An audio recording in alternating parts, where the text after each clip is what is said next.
deserts, but for our fellow Americans. We must fight to save America now, or we may lose her forever. Joe Biden might not even notice. Settle for Biden. That's the hashtag promoted by AOC and the socialists. The Woketopians will settle for Biden because they will make him an extra in a movie written, produced, and directed by others. It's a horror film, really. They'll disarm you, empty the prisons, lock you in your home, and invite MS-13 to live next door. And the police aren't coming when you call. In Democrat-run cities, they're already being defunded, disbanded. Blaming our best and allowing society's worst, that's the story they write in Hollywood. That's if the lights even stay on in California anymore. A state that cannot keep power running for its own people should not send its junior senator to be vice president. They used to write only in fiction, but nightmares are becoming real. Cops killed, children shot. At the Democrat convention, they say, if you vote against Trump, it will all stop. Appeasement is never a winning strategy. No, we won't settle for violence in our neighborhoods or at our border. We won't settle for decades of bad decisions by basement-dwelling Joe Biden. We settle a continent. We know that the frontier, the horizon, even the stars belong to us. Donald Trump, like all builders, is a visionary. That which is built in the mind is even more powerful than the brick and mortar that holds it together. First comes the mind, then the making. First comes the vision, then the work. Washington, Lincoln, and Jefferson are immortal precisely because of the pull they have on our imagination. You cannot cancel a culture that loves its heroes. The dangerous left need America to be weaker to accomplish their goal of replacing her. We know that to make America great again, we must first make something of ourselves. That is the meaning of true strength. My great-grandfather was a railroad man. As a Florida man, I watch our rockets routinely send the brightest beyond the heavens with our flag and our hope. America is the greatest country that has ever existed. Don't let any celebrity, athlete, or politician tell you otherwise. President Trump sometimes raises his voice and a ruckus. He knows that's what it takes to raise an army of patriots who love America and will protect her. We must win this election if we cherish our country as much as we should. For there is no place to run, no refuge for freedom should we fail. America is not just an idea or a constitution. It is our home. We must protect our home with unbreakable made in America strength. Strength I see every day in President Donald Trump. Thank you. My name is Kim Klacik, and I'm running for Congress in Maryland's 7th District. And like Shirley Chisholm, I'm unbought and unbossed. Let me remind you, the Democrats have controlled this part of Baltimore City for over 50 years, and they have run this beautiful place right into the ground. Abandoned buildings, liquor stores on every corner, drug addicts, guns on the street, that's now the norm in many neighborhoods. You'd think Maryland taxpayers would be getting a whole lot since our taxes are out of control. Instead, we're paying for decades of incompetence and corruption. Sadly, the same cycle of decay exists in many of America's Democrat-run cities. And yet the Democrats still assume that black people will vote for them, no matter how much they let us down and take us for granted. We're sick of it. We're not going to take it anymore. The days of blindly supporting the Democrats are coming to an end. In Baltimore, we have the highest number of black Republicans in the entire country running for office this election cycle. Joe Biden believes we can't think for ourselves, that the color of someone's skin dictates their political views. We're not buying the lies anymore. You and your party have neglected us for far too long. We want safety in our neighborhoods. We want to make the most of the federal opportunity zone I'm standing in right now in West Baltimore. We want higher paying jobs and more business opportunities. We want lower taxes. We want school choice. We want a chance to get ahead, not just get by. That's what President Trump promised, and that's what President Trump delivered. I want Baltimore to be an example to Republicans around the country that we can compete in our inner cities if we reach out to the citizens and deliver real results. President Trump is bringing this country back roaring. He's bringing the American spirit to life for all Americans.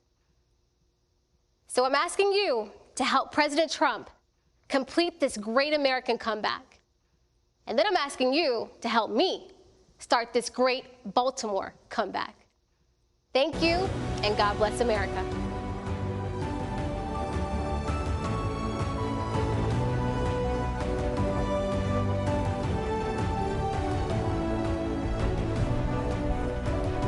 Good evening.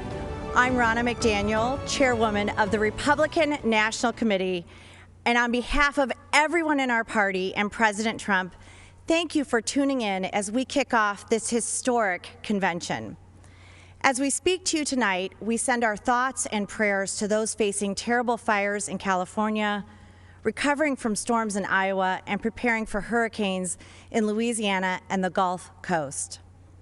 Democrats started their convention last week with Eva Longoria, a famous Hollywood actress who played a housewife on TV. Well, I'm actually a real housewife and a mom from Michigan with 2 wonderful kids in public school who happens to be the only the second woman in 164 years to run the Republican Party. And unlike Joe Biden, President Trump didn't choose me because I'm a woman. He chose me because I was the best person for the job. 4 years ago, President Trump started a movement unlike any other. And over the next 4 days, we will hear from a few of the millions of hardworking, everyday Americans who have benefited from his leadership.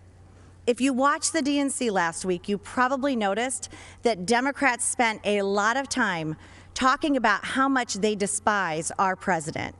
But we heard very little about their actual policies. Policies that would have been unthinkable a decade ago. Policies like banning fossil fuels, eliminating private health insurance, taxpayer-funded health care for people who come here illegally, and defunding the police. Their argument for Joe Biden boiled down to the fact that they think he's a nice guy. Well, let me tell you, raising taxes on 82% of Americans is not nice. Eliminating 10 million good-paying oil and gas jobs is not nice. Policies that force jobs to flee our country or allow abortion up until the point of birth are not nice. The truth is, there's only one person who has empathized with everyday Americans and actually been fighting for them over the past 4 years, and that is President Donald Trump. In the nearly 4 years I've worked on behalf of President Trump, I've seen up close a man who has a deep love for family, a man who has reverence for the office of the presidency, a man with an incredible respect for law enforcement and our military. I've seen private moments where he comforts Americans in times of pain and sadness. Now, everyone knows he can be tough. He's tough when he takes on China, tough when he works to fix our unfair trade deals, tough when he fights to secure our borders. President Trump is always going to be tough when he is fighting for the American people because nice guys like Joe cared more about countries like China and Iran than the United States of America. Tonight begins a new chapter in the great American story, a story that has inspired the world for generations. And when we re-elect President Trump this November, the best is yet to come. This election is the most important in our lifetime. Your vote counts more than ever. If you want to check your voting status, secure your ballot, or register to vote, text VOTE to 88022. Earlier today, President Trump and Vice President Pence came to North Carolina to thank our delegates for unanimously renominating them to a second term. Our official roll call and the business of our Republican convention was conducted today in Charlotte. We have created a short video to symbolize the excitement for President Trump across all 50 states and territories. Thank you for watching. God bless you, and God bless the United States of America.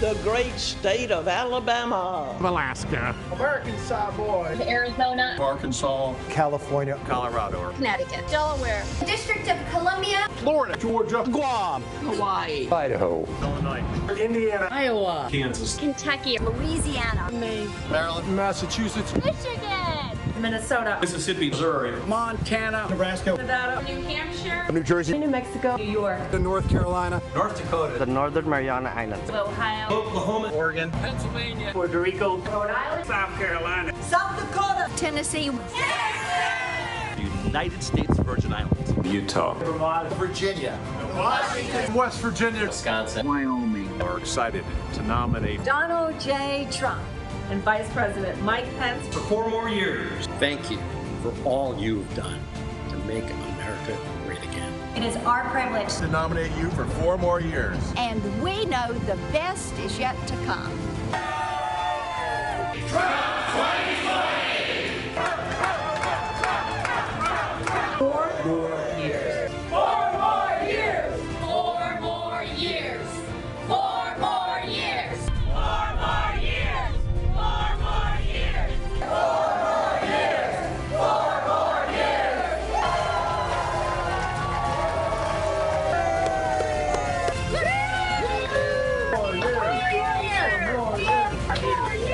We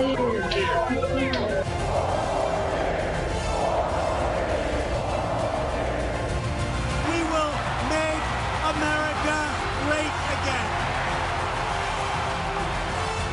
And ladies and gentlemen of this country, the best is yet to come.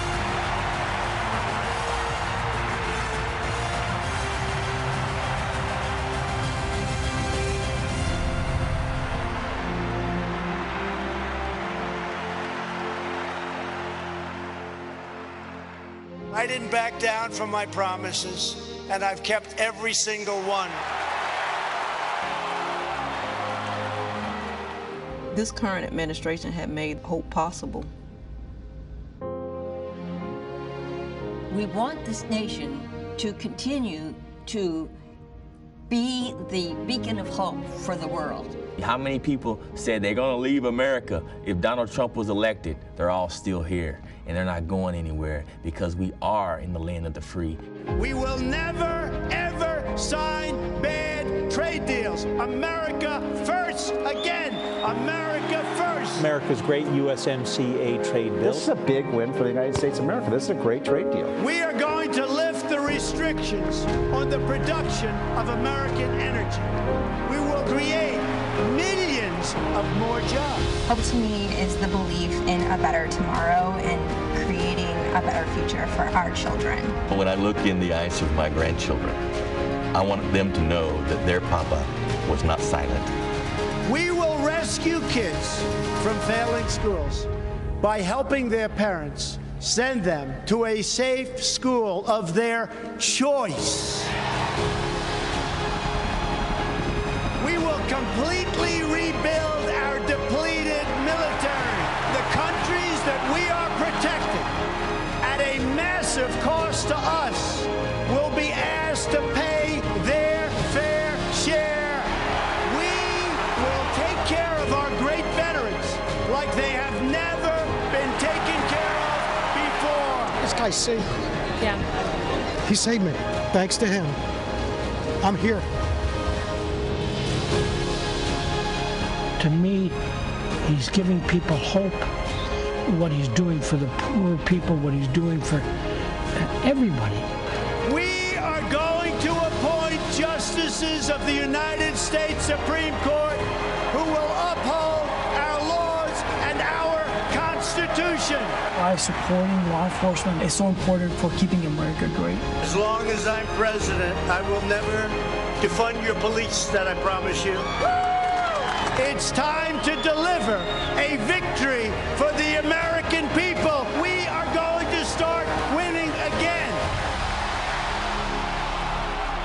It's called Promises Made, Promises Kept.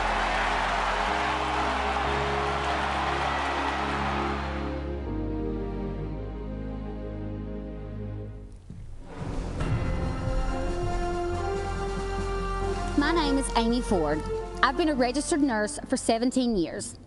I'm from the small town of Williamson, West Virginia, where I've lived my entire life, the daughter of a nurse and a coal miner. Even though I was the youngest of 4 children, I was always somewhat of a caretaker. It came natural for me. So it felt right to follow in my mother's footsteps and become a nurse. And this March, when COVID-19 sent our country into crisis, I knew I had to help any way that I could. I deployed to New York in April and then to San Antonio, Texas, working as a COVID relief nurse in both states. As I contended with the challenges of treating our patients who had their worlds turned upside down, I noticed a positive change in our healthcare system. President Trump recognized the threat this virus presented for all Americans early on and made rapid policy changes. And as a result, telehealth services are now accessible to more than 71 million Americans, including 35 million children. Prior to COVID, telehealth was not covered or reimbursed under Medicare, Medicaid, or CHIP. This left our most vulnerable populations with no other choice but to have an in-person office visit with their physicians, increasing their risk of exposure to COVID-19 exponentially. The expansion of telehealth services has also resulted in the integration of video visits between patients and their families, allowing loved ones to have contact and visualization, as well as a better understanding of care. Telehealth has been essential during this pandemic. I don't want the media taking my personal story and twisting it, so let me be clear. As a healthcare professional, I can tell you without hesitation, Donald Trump's quick action and leadership saved thousands of lives during COVID-19. And the benefits of that response extend far beyond coronavirus. Telehealth will continue to aid many that are just unable to find transportation or a way to the doctor for regular checkups. This is especially true in rural America. I live in a town of about 2,000 people.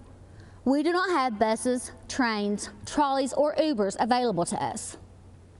In addition, the unavailability of services can also hinder treatment for many. So increased access to telehealth for millions of Americans has truly been life-saving, and we have President Trump to thank. From the very beginning, Democrats, the media, and the World Health Organization got coronavirus wrong. The World Health Organization said, authorities have found no clear evidence of human-to-human transmission. Overall, most people should not be terribly concerned about it. Everything's fine here. We do want to say to people, come to Chinatown. Here we are. Come join us. We don't even think it's going to be as bad as it was in other countries. Go about your lives, go about your business. One leader took decisive action to save lives, President Donald Trump. Banning travel from China and coronavirus epicenters. Biden charged xenophobia. But President Trump was right, signing the CARES Act, providing immediate relief to American families, workers, and businesses, declaring a national emergency, tapping into $42 billion in existing emergency funding, quickly getting crucial personal protective equipment to the states, signing the Families First Coronavirus Response Act, ensuring that American families and businesses impacted by the virus receive the strong support they need, launching Operation Warp Speed to fast-track a vaccine in record time. He said everything that I could have hoped for. Promise made, promise kept. He is ready, willing, and able to help. He has been responsive. He's done a lot of good things. What the federal government did was a phenomenal accomplishment. In our hour of need, and you all literally are helping us in a big way. We were at the edge, and this is life or death stuff, and we're forever thankful for that. Soon, we will emerge safer, stronger, and greater than ever.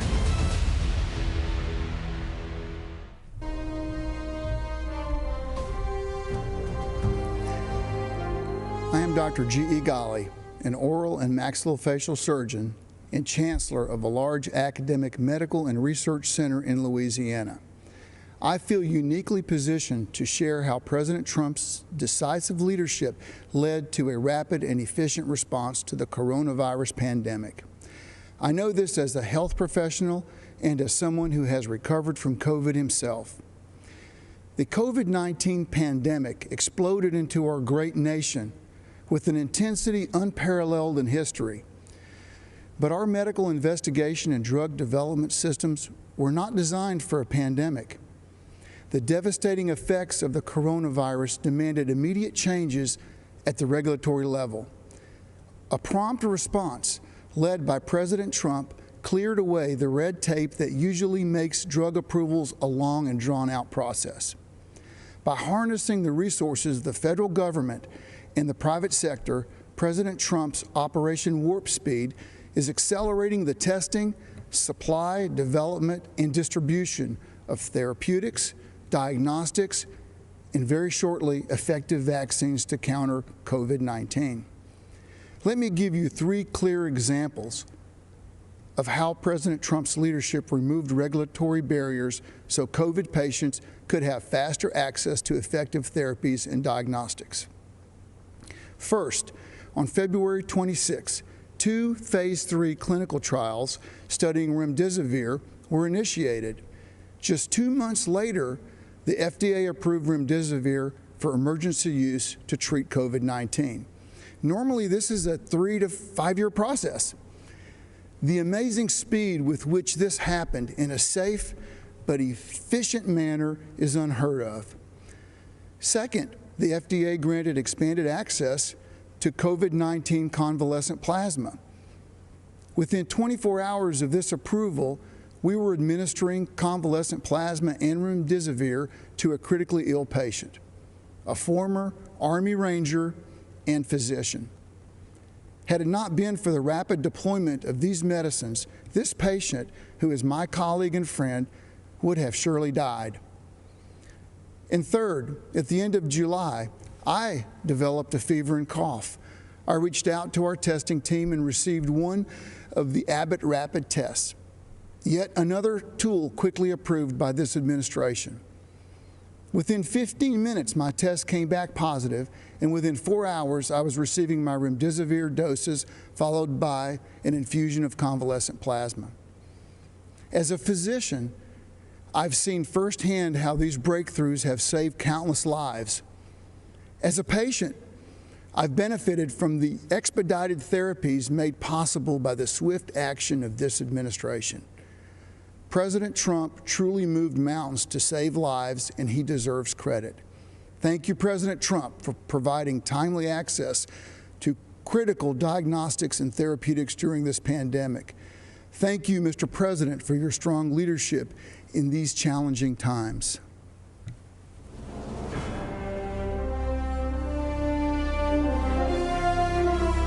When the China virus invaded our country, we launched the greatest mobilization of American society since World War II. Patriots of every race, color, and creed rallied together to defeat the invisible enemy and save the lives of their fellow citizens. Today, our hearts overflow with appreciation for the incredible frontline workers who risk their own health and safety to keep America strong and safe. When crisis came, millions of everyday Americans rose to the challenge. In their actions, we see true greatness of the American character. We always find a way to victory. History will remember and celebrate the heroes of 2020 for as long as our great American flag waves over the land that we love. To every frontline worker, I offer the salute of a nation that is forever in your debt. Thank you, God bless you, and God bless America.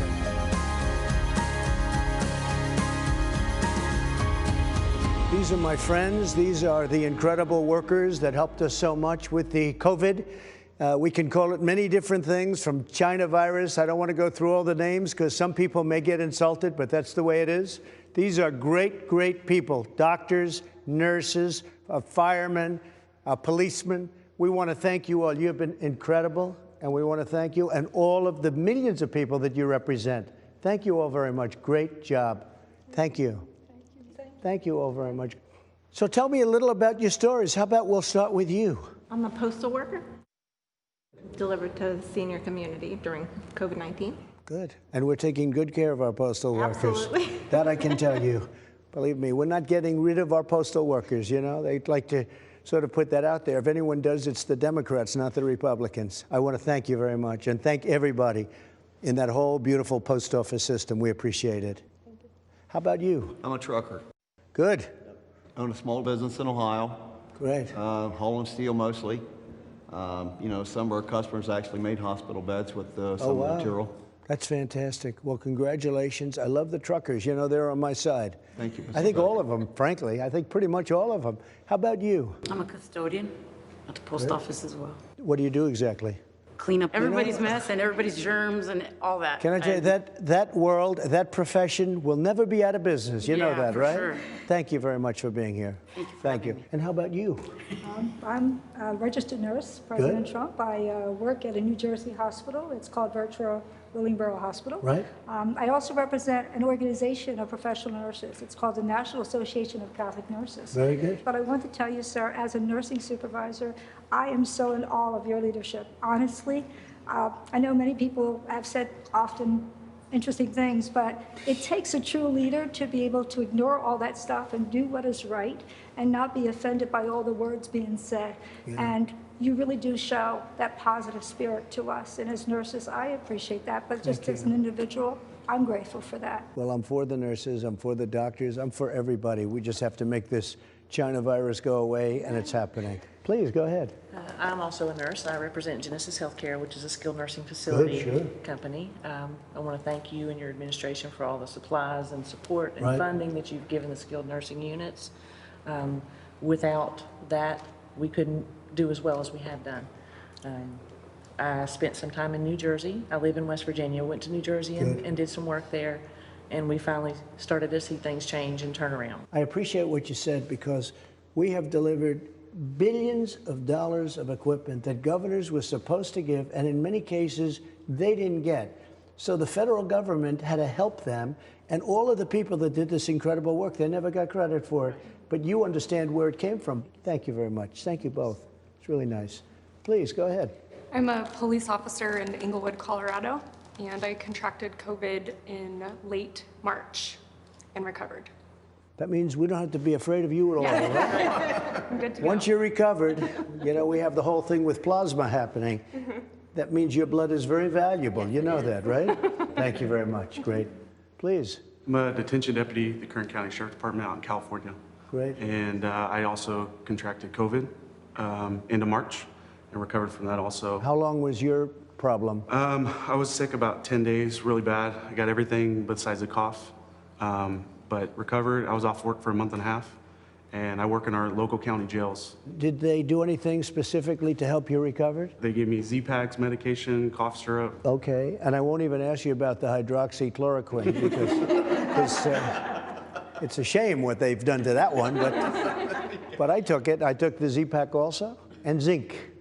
I want to thank you all very much. It's an honor to have you in the White House. You're fantastic people, and the people you represent an incredible group of people, and we love you all. Thank you very much. Thank you very much. Appreciate it. Good evening. I'm Congressman Jim Jordan, representing the 4th District of Ohio. The Republican Party is the pro-America party. President Trump is the pro-America candidate. This election is about who can preserve the values, principles, and institutions that make America great. Don't believe me? Look at what's happening in American cities. Cities all run by Democrats. Crime, violence, and mob rule. Democrats refuse to denounce the mob, and their response to the chaos? Defund the police, defund Border Patrol, and defund our military. And while they're doing all this, they're also trying to take away your guns. Look at the positions they've taken in the past few months. Democrats won't let you go to church, but they'll let you protest. Democrats won't let you go to work, but they'll let you riot. And Democrats won't let you go to school, but they'll let you go loot. President Trump has fought against each of their crazy ideas. He's taken on the swamp, all of the swamp, the Democrats, the press, and the never-Trumpers. And when you take on the swamp fights back. They tried the Russia hoax, the Mueller investigation, and the fake impeachment. But in spite of this unbelievable opposition, this president has done what he said he would do. Taxes cut, regulations reduced, economy growing, lowest unemployment in 50 years, out of the Iran deal, embassy in Jerusalem, hostages home from North Korea, a new USMCA agreement, and of course he's building the wall and rebuilding our economy as we speak. I love the president's intensity and his willingness to fight every day in Washington for our families. But what I also appreciate about the president is something most Americans never get to see, how much he truly cares about people. Our family has seen it. 2 years ago, our nephew Eli was killed in a car accident. He lived a mile up the road from us, grew up wrestling and training with our boys, was a high school state champion, varsity athlete for the University of Wisconsin. It was a Saturday morning, 3 days after the accident. I walked to the car to head up to Eli's parents' home when the president called. We talked about a few issues, and then he asked how the family was doing. I said, "They're doing okay, Mr. President, but it's tough." The president said, "Yeah, losing a loved one is always difficult, and it's really tough when they're so young." I then said, "Mr. President, I'm actually walking into their house right now. Obviously, they don't know that I'm talking to you, but if you'd be willing to say hello to Eli's dad, you'd make a terrible day a little less terrible." "What's his name?" the president asked. I walked through the door and said, "Todd, the president wants to talk to you." For the next 5 minutes, family and friends sat in complete silence as the President of the United States took time to talk to a dad who was hurting. That's the president I've gotten to know the last 4 years. The president who shared private moments like this with soldiers, victims of violent crime, and people who've had businesses destroyed by the mob. That's the individual who's made America great again, and who knows America's best days are still in front of us. And that's why I'm busting my tail to help him get reelected. I'm asking you to do the same. Thank you, and God bless our country. I'm not an actor, a singer, or a politician. I'm Herschel Walker. Most of you know me as a football player, but I'm also a father, a man of faith, and a very good judge of character. I've known Donald Trump for 37 years, and I don't mean just casual ranting to him from time to time. I'm talking about a deep personal friendship. I watched him as an owner of a professional football team. Right after he bought the team, he set out to learn. He learned about the history of the team, the players, the coaches, every detail. Then he used what he learned to make the team better. I watched him in the boardroom. He can be in the middle of a big meeting, but if one of the kids was on the phone, he dropped everything to take the call. He taught me that the family should be your top priority. I watched him treat janitors, security guards, and waiters the same way he would treat a VIP. He made them feel special because he knew they were. He understands that they are the people who make this country run. They clean, they cook, they build, they drive, they deliver. He told me, "Herschel, make an effort to get to know people. Remember their names." That stuck with me. One time, I planned to take his kids to Disney World with my family. At the last minute, Donald said he'd like to join us. So there he was, in a business suit, on It's a Small World ride. That was something to see. It just shows you what a caring, loving father he is. It hurt my soul to hear the terrible names that people call Donald. The worst one is racist. I take it as a personal insult that people would think I've had a 37-year friendship with a racist. People who think that don't know what they're talking about. Growing up in the Deep South, I've seen racism up close. I know what it is, and it isn't Donald Trump. Just because someone loves and respects the flag, our national anthem, and our country, doesn't mean they don't care about social justice. I care about all those things. So does Donald Trump. He shows how much he cares about social justice in the black community through his actions. And his action speaks louder than stickers or slogans on a jersey. He keeps right on fighting to improve the lives of black Americans and all Americans. He works night and day. He never stops. He leaves nothing on the field. Some people don't like his style, the way he knocks down obstacles that get in the way of his goals. People on the opposing team didn't like when I ran over them either, but that's how you get the job done. I pray every night that God gives him more time. Give him 4 more years. He has accomplished so much almost all by himself on a constant attack. But there's still more work to be done. If you love America and want to make it better, Donald Trump is your president. He's my president, and I'm blessed to call him friend. Good evening. I'm Natalie Harp, a formerly forgotten American from California. In the classic Jimmy Stewart film, It's a Wonderful Life, George Bailey is given a great gift, the chance to see what the world would be like without him. Tonight, Mr. President, we'd like to give you that same gift, because without you, we'd all be living in Pottersville, sold out to a crooked Mr., or I should say, a crooked Mrs. Potter, with no hope of escape except death itself. I should know. because I wouldn't be alive today if it wasn't for you. About 5 years ago, I was the victim of a notoriously deadly medical error. I survived, but only to be diagnosed with a rare and terminal bone cancer. You know, the Democrats love to talk about health care being a human right. But a right to what? Well, I'll tell you. To them, it's a right to marijuana, opioids, and the right to die with dignity, a politically correct way of saying assisted suicide. I was told I was a burden to my family and to my country, and that by choosing to die early, I'd actually be saving the lives of others by preserving resources for them, rather than wasting them on a lost cause like myself. And when I failed the chemotherapies that were on the market, no one wanted me in their clinical trials. I'd make them look bad. They didn't give me the right to try experimental treatments, Mr. President. You did. And without you, I'd have died waiting for them to be approved. Now with the coronavirus, everyone knows what that feels like to be waiting for a cure. But we've only been waiting a few months. Just imagine what 2020 would have looked like, fighting for your life without Donald Trump fighting for it too. In January, there would have been no China travel ban. Millions would have died. Millions more would have been infected, for there'd be no record levels of testing, no right to try treatments, no fast track for a vaccine, nor Operation Warp Speed ready to deliver it. And without Donald Trump as our patient advocate for the past 4 years, well, the opioid epidemic would have stolen even more lives from even more families. Kidney patients would have no future except dying on wait lists, for there'd be no initiative to increase donations. There'd still be no accountability at the VA, and our brave veterans would still be suffering long wait times with no choice nor access to faster care. Insulin and other drug prices would have continued to rise, while a record number of generic drugs would still be stuck in the pipeline. There'd be no price transparency. We wouldn't have health plans up to 60% cheaper than Obamacare, and we'd still be stuck with that infamous individual mandate. And God forbid what the next 4 years would look like. For in Joe Biden's America, China would control our drug production. We'd be one step closer to government-run health care. We wouldn't just be unable to keep our doctors, we'd be lucky if we could see any doctor.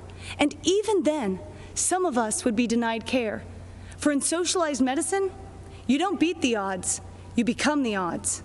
And I would lose my right to try, just like Charlie Gard, that terminally ill British baby whose government-run healthcare system decided it was too expensive and too cruel to keep him alive. You see, Mr. President, you've done so much more than your promises made and promises kept. For numbers only tell part of the story. We are the rest of it. Facts with faces of Americans who would still be forgotten if you and our favorite First Lady hadn't given up your own wonderful life so we could have the chance at one. George Bailey's father was right. All you can take with you is that which you've given away. And Mr. President, that makes you the richest man in the world, for you have used your strength to make America strong again, sacrificed the life you built to make America proud again, and you risked everything to make America safe again. It's a wonderful life. You made America great again, and on November 3rd, we are going to keep America great.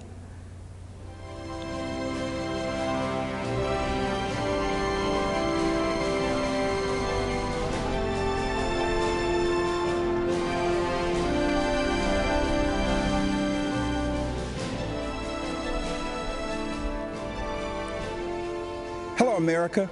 My name is Vernon Jones, and I'm a state representative from the great state of Georgia. As you can see, I'm a man of color, and I'm a lifelong Democrat, too. You may be wondering, why is a lifelong Democrat speaking at the Republican National Convention? And that's a fair question, and here's your answer. The Democratic Party does not want black people to leave their mental plantation. We've been forced to be there for decades and generations. But I have news for Joe Biden. We are free. We are free people with free minds. And I'm part of a large and growing segment of the black community who are independent thinkers, and we believe that Donald Trump is the president that America needs to lead us forward. This is no time for sleeping in the basement.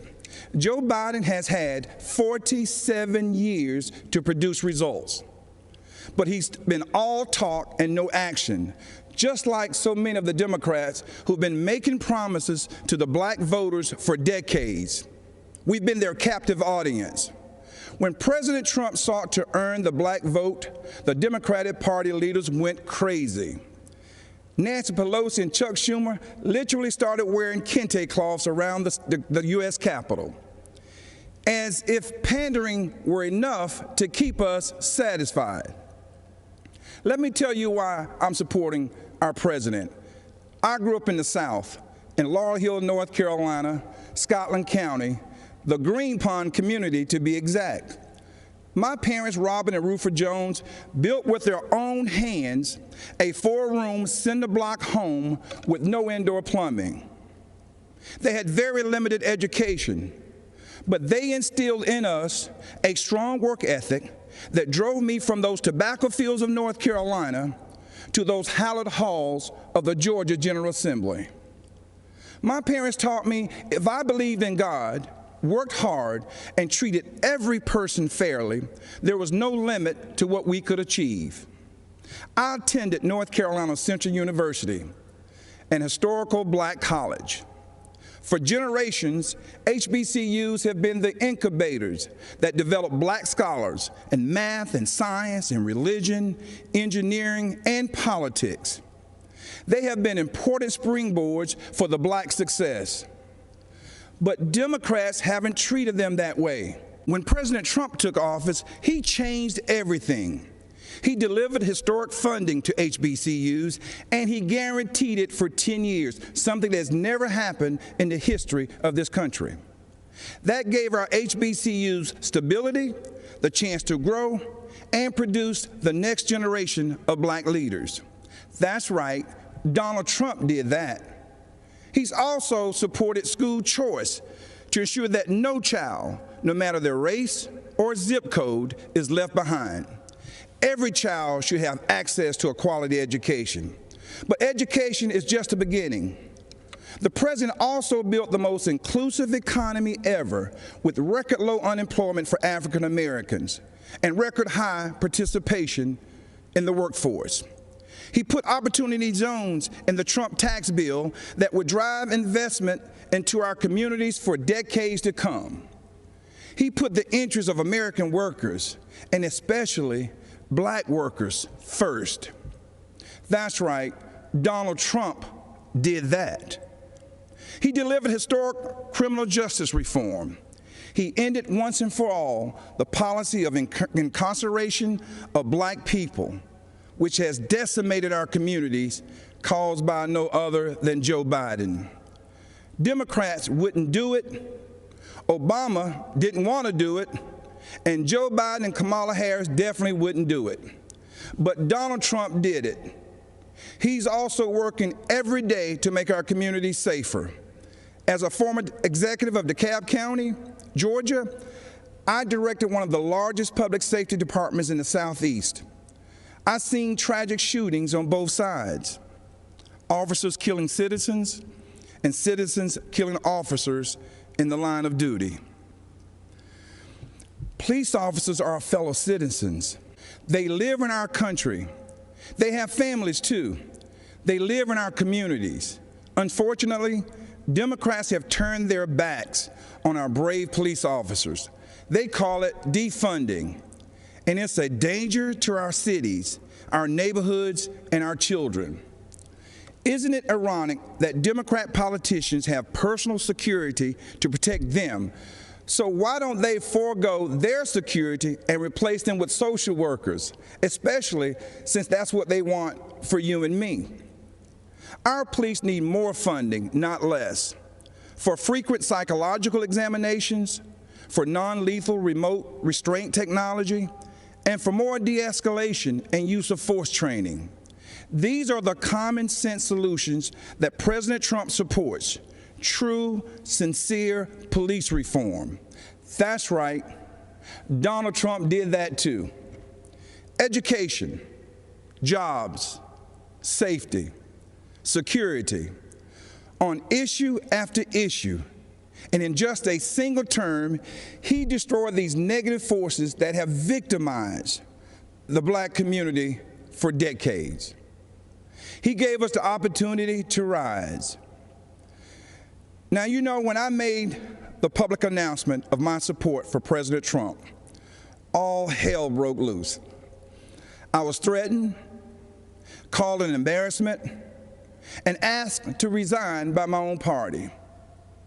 Unfortunately, that's consistent with the Democratic Party and how they view independent thinking black men and women. But I'm here to tell you that black voices are becoming more woke and louder than ever. The Democratic Party has become infected with a pandemic of intolerance, bigotry, socialism, anti-law enforcement bias, and a dangerous tolerance for people who attack others, destroy their property, and terrorize our own communities. That's what this election is all about. And that's why right now, more than ever before, America needs Donald Trump in the Oval Office for another 4 years. God bless you, and vote Donald J. Trump. Thank you.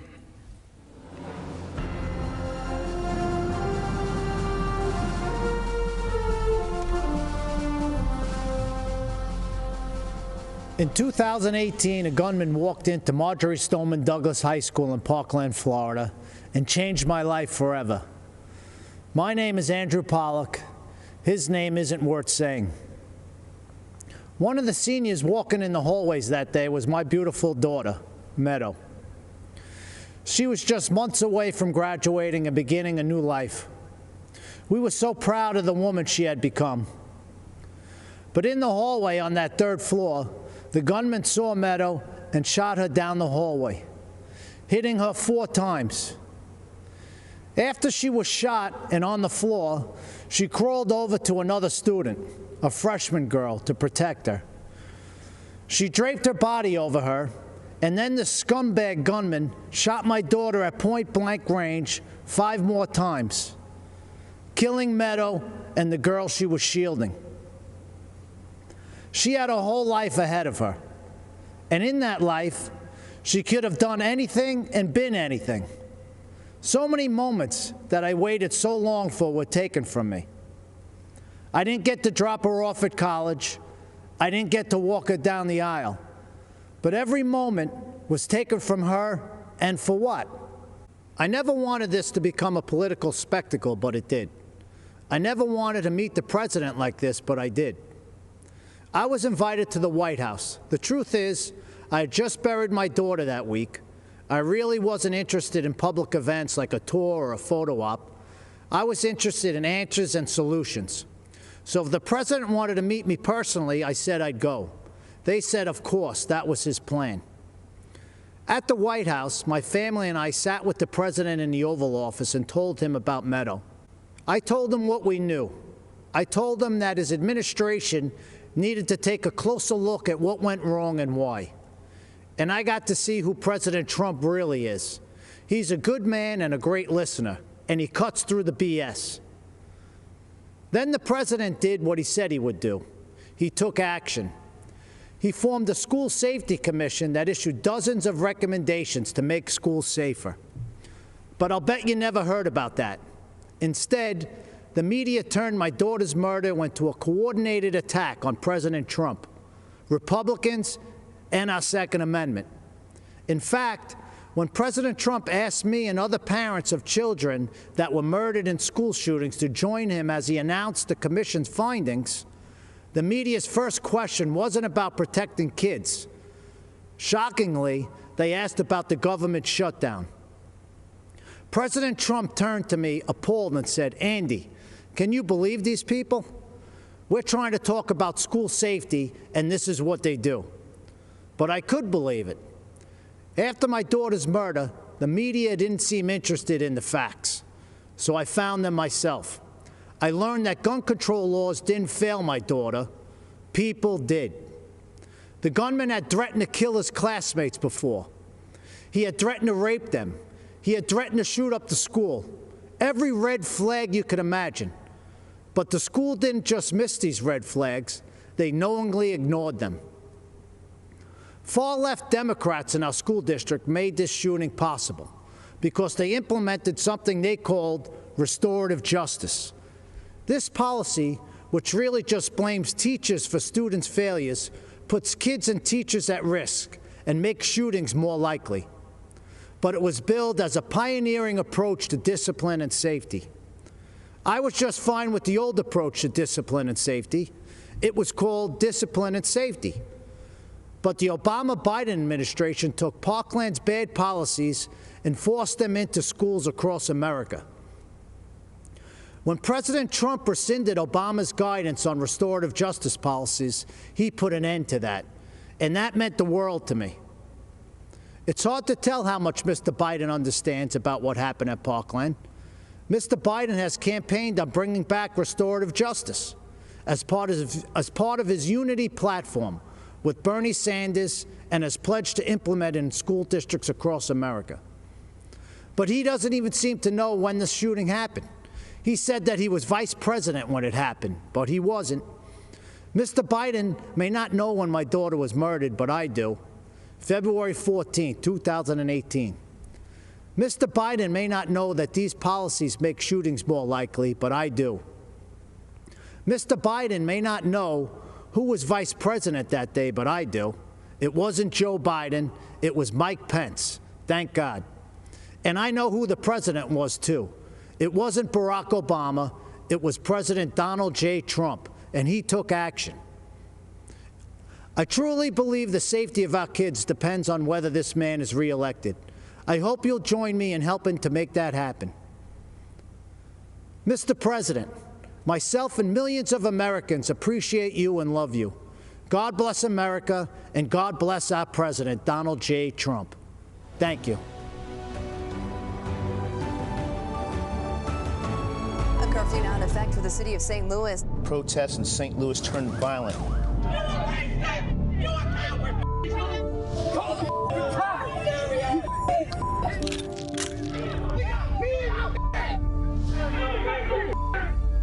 McCloskey says he and his family have been threatened with violence.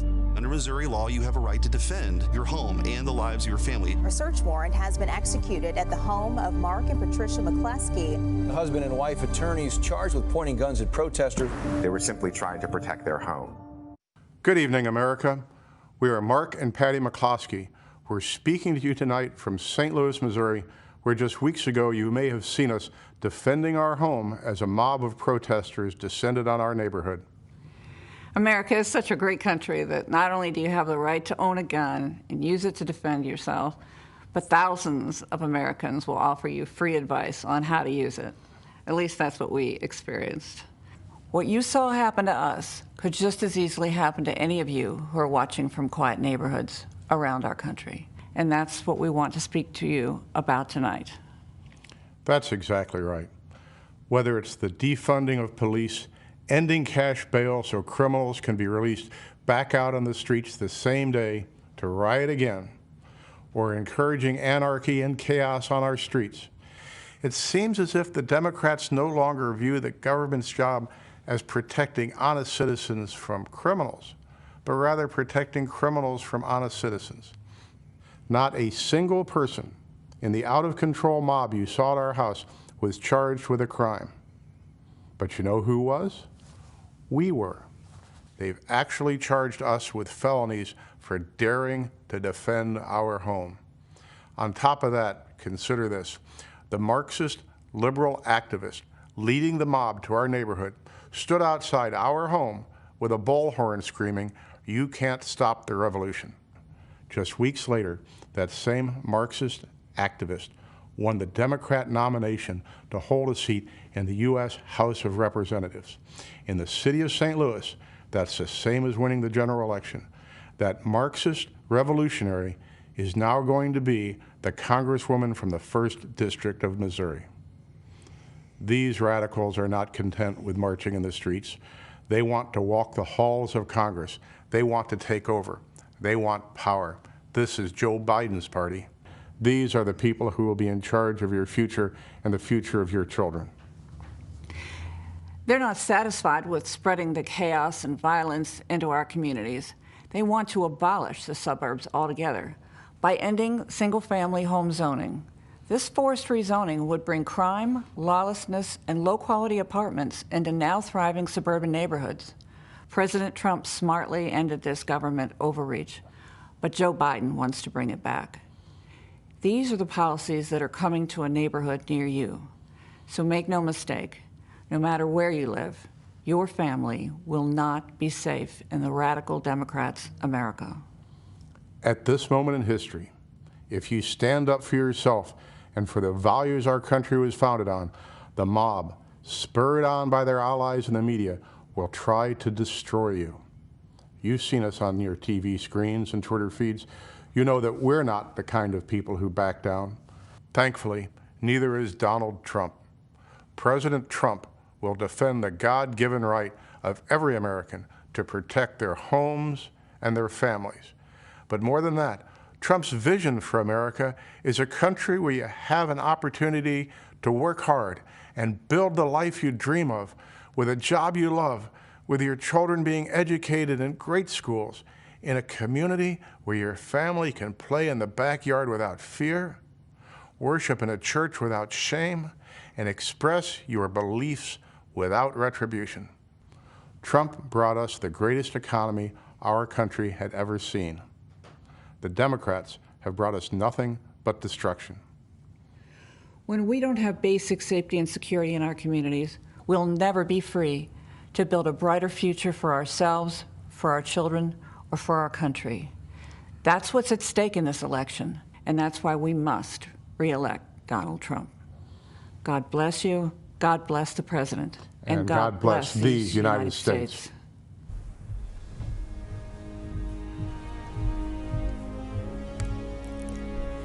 Good evening, America. I'm Kimberly Guilfoyle. I speak to you tonight as a mother, a former prosecutor, a Latina, and a proud American. And yes, a proud supporter of President Donald J. Trump. Why? Because he is the president who delivers for America. He built the greatest economy the world has ever known for the strivers, the working class and middle class.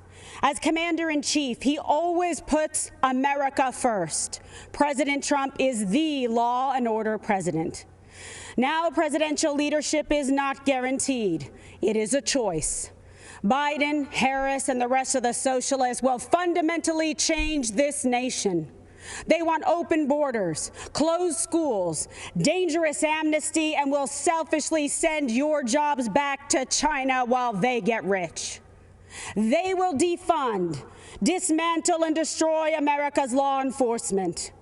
When you are in trouble and need police, don't count on the Democrats.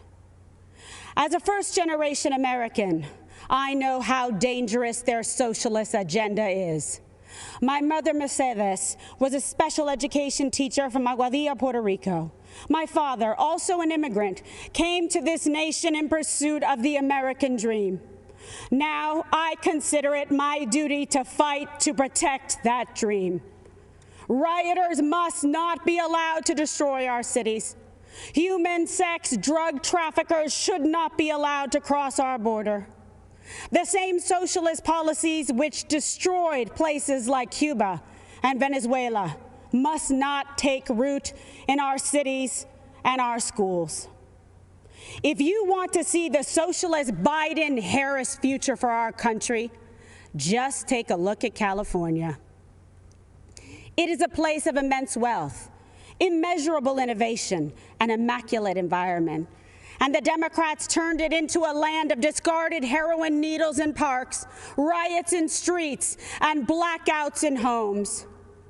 In President Trump's America, we light things up. We don't dim them down.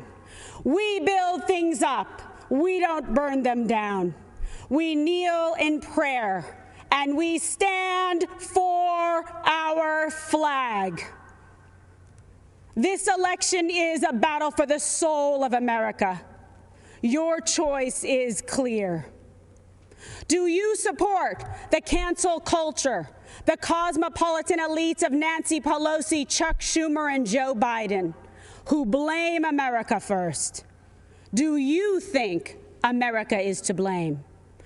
Or do you believe in American greatness? Believe in yourself, in President Trump, in individual and personal responsibility. They want to destroy this country and everything that we have fought for and hold dear. They want to steal your liberty, your freedom. They want to control what you see and think and believe so that they can control how you live. They want to enslave you to the weak, dependent, liberal, victim ideology to the point that you will not recognize this country or yourself. From the beginning, when President Trump spoke about making America great again, he was speaking about that shining city on a hill and restoring the beacon of light that once shined so bright. His promise was to put America first, and he has. When President Trump cut middle-class taxes, putting tens of thousands of dollars back in the pockets of working-class Americans, that beacon began to flicker once again. When President Trump commanded the defeat of ISIS, took out al-Baghdadi and Soleimani, and paved the way for peace in the Middle East, that beacon started to glow. When he negotiated historic trade deals with Canada, Mexico, Japan, and China, bringing back thousands of manufacturing jobs to America, that beacon shined bright once again for the world to see. America, it's all on the line. President Trump believes in you. He emancipates and lifts you up to live your American dream. You are capable. You are qualified, you are powerful, and you have the ability to choose your life and determine your destiny. Don't let the Democrats take you for granted. Don't let them step on you. Don't let them destroy your families, your lives, and your future.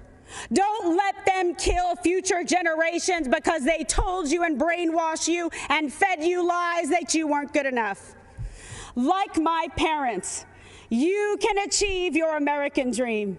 You can be that shining example to the world. Manifest and be the change in this country that you dream, that you hope, that you believe in. Stand for an American president who is fearless, who believes in you, and who loves this country and will fight for her. President Trump is the leader who will rebuild the promise of America and ensure that every citizen can realize their American dream. Ladies and gentlemen, leaders and fighters for freedom and liberty and the American dream, the best is yet to come.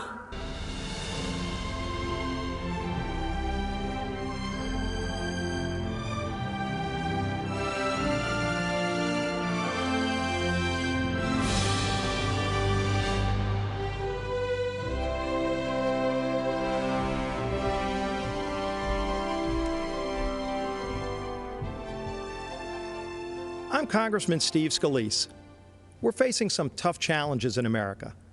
This isn't the first time we've been here. I've worked closely with Donald Trump over the last few years, and if there's one constant theme to how he approaches problems, it's how much he cares about the hardworking people that Washington left behind. I've seen this firsthand. After I was shot on a baseball field by a leftist gunman, first responders rushed me to a hospital where I battled for my life. That same night, Donald Trump came to the hospital along with First Lady Melania Trump. They consoled my wife, Jennifer. They were there for my family in my darkest hours. Donald Trump would call to check on me throughout the following weeks, just to see how I was doing. That's the kind of person he is. That's the side of Donald Trump that the media will never show you. Look, There's a lot at stake.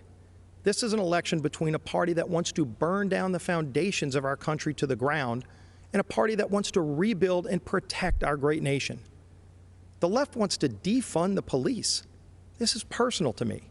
I wouldn't be here without the bravery and heroism of the men and women in law enforcement who saved my life. President Trump stands with those brave men and women. Joe Biden has embraced the left's insane mission to defund them. There won't be an America to leave to our children and grandchildren without those brave law enforcement officers and first responders. Joe Biden's made a career in Washington for 47 years, promising things he's never delivered. In just 3 short years, President Trump has delivered huge wins for American families. While Joe Biden made hollow promises when he chaired the Senate Judiciary Committee, Donald Trump took action and delivered criminal justice reform. Joe Biden claims to care about the working man, but millions of good manufacturing jobs were shipped overseas during the Obama-Biden years to countries like China. Donald Trump brought those jobs back. I've seen how deeply President Trump cares about rebuilding our evaporating middle class. President Trump pledged to give the forgotten men and women of America a real shot at the American dream. And again, he delivered. The lowest unemployment rate in over 50 years, women creating small businesses at record pace, wages rising, the fastest, by the way, for lowest income levels. What can Joe Biden say to that?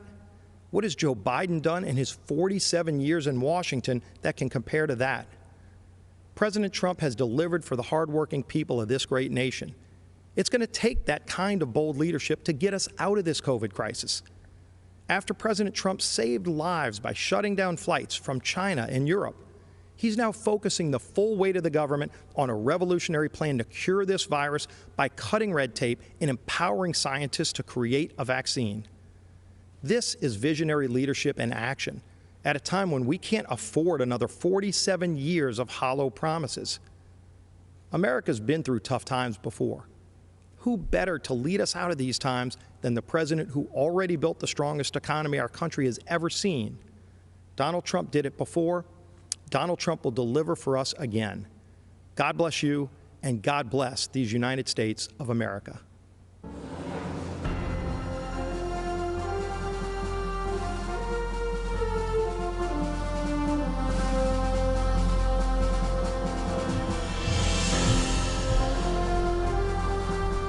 I'm Sean Parnell, and it is an honor to be here. In 2006, the Army sent me to Afghanistan as a young platoon leader, placed in command of Americans from every corner of our planet. Our platoon reflected the diversity of our nation, every race, creed, and religion.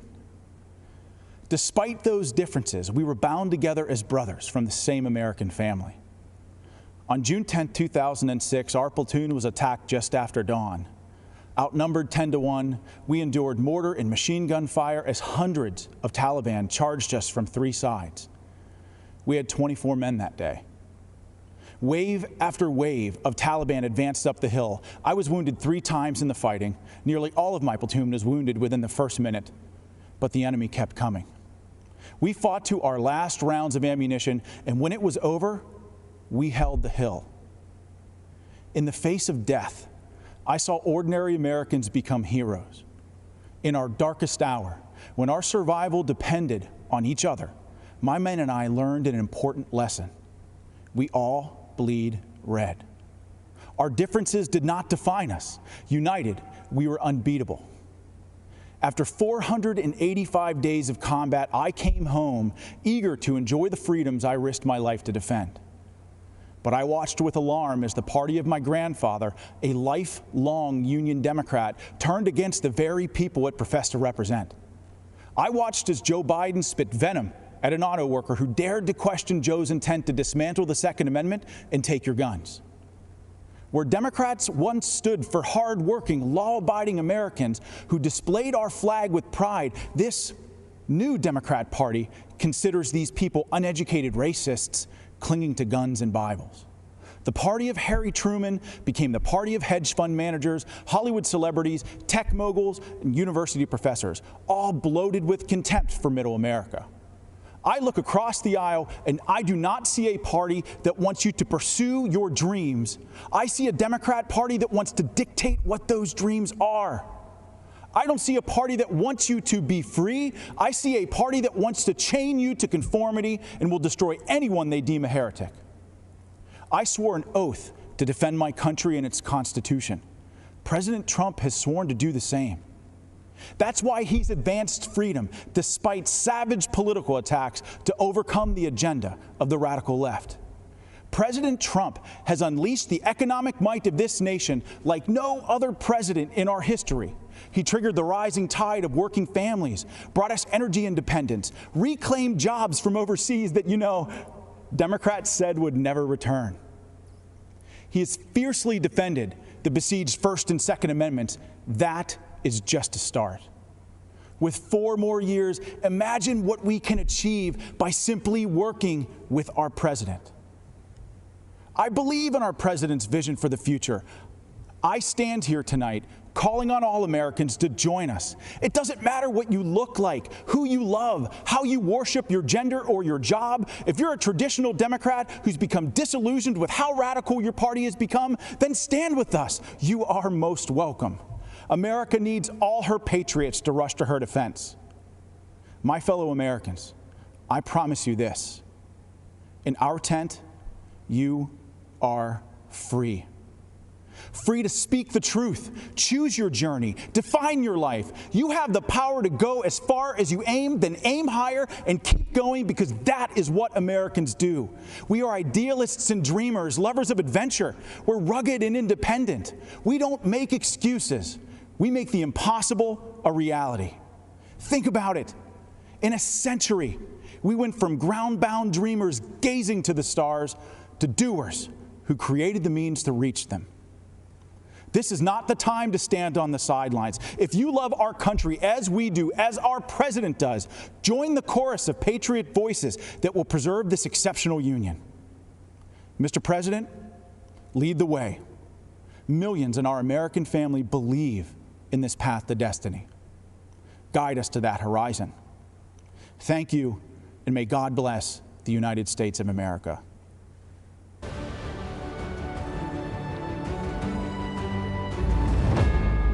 We come together to imagine a future determined by the shining light of our hopes and values and faith. A country where we are judged by our character with dignity and respect for all. The belief that all are created equal, that lives matter irrespective of race, creed, or color. Committed to excelling beyond our dreams. 4 years ago, we faced an historic crossroad. Career politicians promising change every election, but delivering emptiness. We chose a different path. A man who is not a politician. A man who cares. A man who works tirelessly for you. Still, politicians spun their deceptions and obstructed progress, fanning the flames of lawlessness.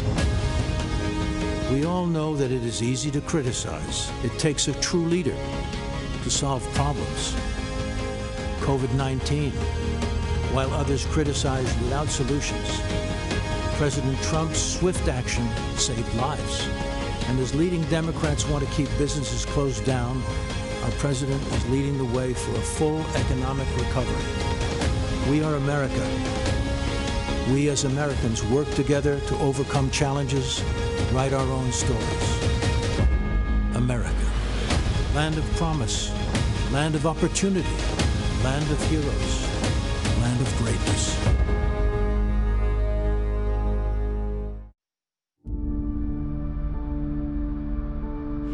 I thought I had been forgotten. I nearly gave up hope. I was so afraid. I believed I would die here.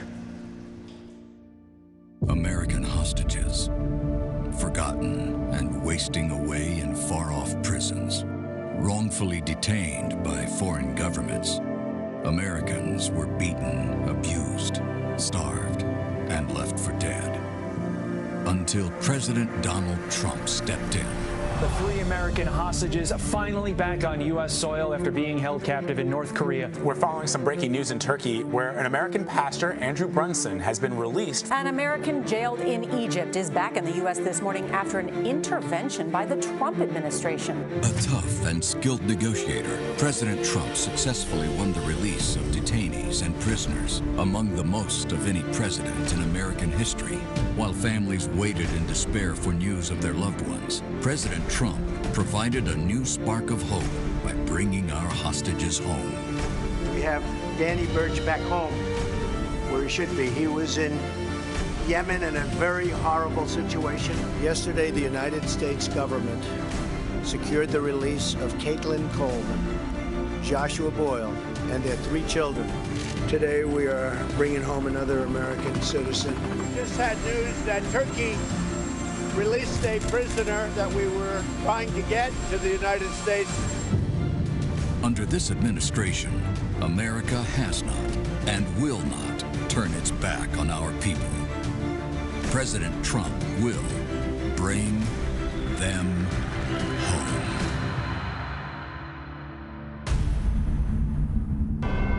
Diplomacy, negotiation skills, perseverance, faith.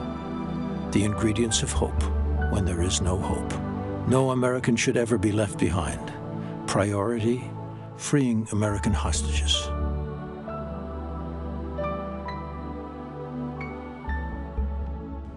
We have 6 incredible people who were held hostage by various countries, and I'm very pleased to let everybody know that we brought back over 50 hostages from 22 different countries. We worked very hard on it, Ambassador O'Brien and others, and I will tell you, we're very proud of the job we did. But I'd like to ask maybe Pastor Brunson to say a few words so we can go through and just give us a little history of what happened and how is life treating you?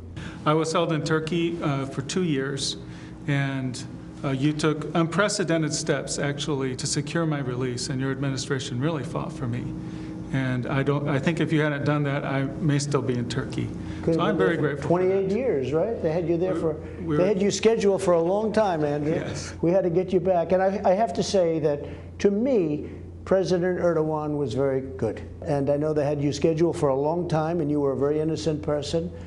And he ultimately, after we had a few conversations, he agreed. So we appreciate that, and we appreciate the people of Turkey. And you still appreciate the people of Turkey, I understand, right? We love the Turkish people. We still That's great. It's great to have you back, Andrew. Thank you. Please. Mr. President, thank you for having me. Thank My you. name is Sam Goodwin. I'm from St. Louis, Missouri. I was held in Syria for 63 days, and I think I speak for my fellow former hostages and detainees here when I say I'm as grateful as I've ever been for anything to be home safely. And thank you for the invitation and opportunity to be here. Particularly, Ambassador O'Brien was incredibly supportive and helpful to my family, and can't say enough nice things about him. Thank you for promoting him. Good. And just really happy to be here, so thank you. We got you back. You got me back, yeah. We got you all back, and we have some more that we're working on right now to get back that we better do. Please, go ahead. My name is Michael White, Mr. President. I do, once again, it's an honor to be here, honor to meet you in person. Basically, what had happened with me is I traveled over to the country of Iran. It turned out it was a major trap, and I was apprehended there. I went through a lot in their injustice system, in the Iranian justice system. Iran is an oppressive, extortionist, terrorist regime. You know what I'm talking about. But what you did, sir, is you were able to get me out of that prison in record time. It was amazing. Thank you very much. Well, thank you, really Mr. The honor's all mine. Please. Yeah, my name's Josh Holt. This is my wife, Tammy. Yes. We were held hostage in Venezuela for 2 years. I know very well. And you helped us get out. Senator Hatch worked with you very well on that as well. And it was a great honor to be able to meet you right when we got back. And I remember a lot of people asking me, what was it like meeting President Trump? And I just say I was blown away. I had just gotten released after 2 years. Then I'm shaking the hand of the president in the Oval Office, so I don't really remember a whole lot of it. So it's nice to meet you again, and it's been great. It's been great to be back. helping people through situations that they've gone through, and now we have started our family. Well, the great people of Utah really wanted me to do something about the two of you, and we were able to do it. And a little bit of a miracle, I think, frankly. It was. Because that was a very hostile period. And we appreciate everybody working so hard with us, but we were able to get you both back. And are you living in Utah now, I hope? We're still living in Utah. That's good. We'll say hello to the folks in Utah, because they're great people. Thank you very much. Congratulations. Thank you. Please. I'm Brian there. Spent an unexpected trip there in India. I was not going to India. I was going through India to Nepal, where I've been working for the last 18 years. But on behalf of my family and myself, thank you, President Trump, for getting us out and getting us home. The darkest moment of our whole time together, your letter to my wife came, and it really gave her the hope and the peace. And that's great. From that time forward, as more people got involved, especially the ambassador there in India, things became more peaceful, and the hope was there for the last 4 months that we really would get to come home, because they had planned on keeping me for 3 to 5 years. The original charge thing was 3 to 5 years, right, and that was cleared, and then they came up with new charges to do a 7-year term. Well, India responded very well to my request, so we appreciate that. And I appreciate everything y'all did. Thank you all for being with us. We have a few more people we want to get back, and we will get them back, and they'll be back very soon. Thank you very much. Appreciate it. Great stories.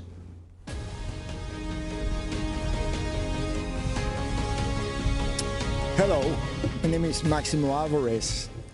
I live in Miami, Florida, not far from the state of Florida, which is in just a 90-mile wide blue strip on a map for me. It divides freedom from fear. It divides the past from the present, from the future. I know all about the past. I'll never forget my own. My family has fled totalitarianism and communism more than once. First my dad from Spain, then from Cuba. But my families don't run away. By the grace of God, I live the American dream, the greatest blessing I ever had. My dad, who only had a 6th grade education, told me, don't lose this place. You'll never be as lucky as me. I'm speaking to you today because my family is done abandoning what we rightfully earned. There's no place to hide. I'm speaking to you today because President Trump may not always be politically correct. He's in fact a successful businessman, not your average career politician. Our president is just another family man, a friend, and most important, our elected commander-in-chief who puts America first. Keep in mind, the other guy running for president is mostly concerned about power. Yes, power for them, but not for the benefit of all Americans. I'm speaking to you today because I have seen people like this before. I've seen movements like this before. I've seen ideas like this before. And I am here to tell you, we cannot let them take over our country. I heard the promises of Fidel Castro, and I can never forget all those who grew up around me, who looked like me, who suffered and starved and died because they believed those empty promises. They swallow the communist poison pill. If you have a chance, go to the Freedom Tower in Miami. Stop and listen. You can still hear the sounds of those broken promises. It is the sound of waves in the ocean carrying families clinging to pieces of wood. Families with children who can't swim, but willing to risk everything to reach this blessed land. It is the sound of tears hitting the paper of an application to become an American citizen. Most heard and liked the promises, but soon after, they experienced the reality. Look at them, listen to them, learn the truth. Those false promises spread the wealth. Free education, free health care, defund the police. Trust the socialist state more than your family and your community. They don't sound radical to my ears. They sound familiar. And Fidel Castro was asked if he was a communist. He said he was a Roman Catholic. He knew he had to hide the truth. But the country I was born in is gone, totally destroyed. When I watch the news in Seattle, Chicago, Portland, and other cities, when I see echoes of the former life I never wanted to hear again, I see shadows I thought I had outrun. My parents only wanted one person to decide my fate, me. Not some party member, not some government official, not some bureaucrat. In America, I would decide my own future. I am so grateful to America, the place where I was able to build my American dream through hard work and determination. President Trump knows that the American story was written by people just like you and I, who love our country and take risks to build a future for our families and neighbors. I may be a Cuban-born, but I am 100% American. This is the greatest country in the world. And I said this before. If I gave away everything that I have today, it would not equal 1% of what I was given when I came to this great country of ours. The gift of freedom. Right now, it is up to us to decide our fate and to choose freedom over oppression. President Trump, he's fighting the forces of anarchy and communism. And I know he will continue to do just that. And what about his opponent and the rest of the DC swamp? I have no doubt they will hand the country over to those dangerous forces. You and I will decide. And here's what I've decided. My decision is very easy. I choose President Trump because I choose America. I choose freedom. I still hear my dad.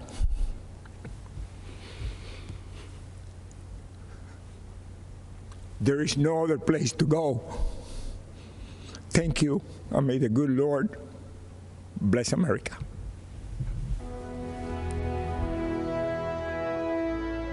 The Democrats are just going more and more left. Many positive about socialism, liking it more than capitalism. Many of the ideas we fought for that were considered radical are now mainstream. The compromise that they came up with, if implemented, will make Biden the most progressive president since FDR. The radical left has taken over the Democratic Party, and Joe Biden is marching in lockstep with them. Biden and the far left are promising to crush middle-class families with trillions in new taxes. If you elect me, your taxes are going to be raised, not cut. Promising amnesty and health care for 11 million illegal immigrants. Citizenship for 11 million undocumented folks. Promising to shut down energy exploration, killing jobs, and hurting America's economy. I guarantee you, we're going to end fossil fuel. In Joe Biden's America, the radical left get whatever they want, huh?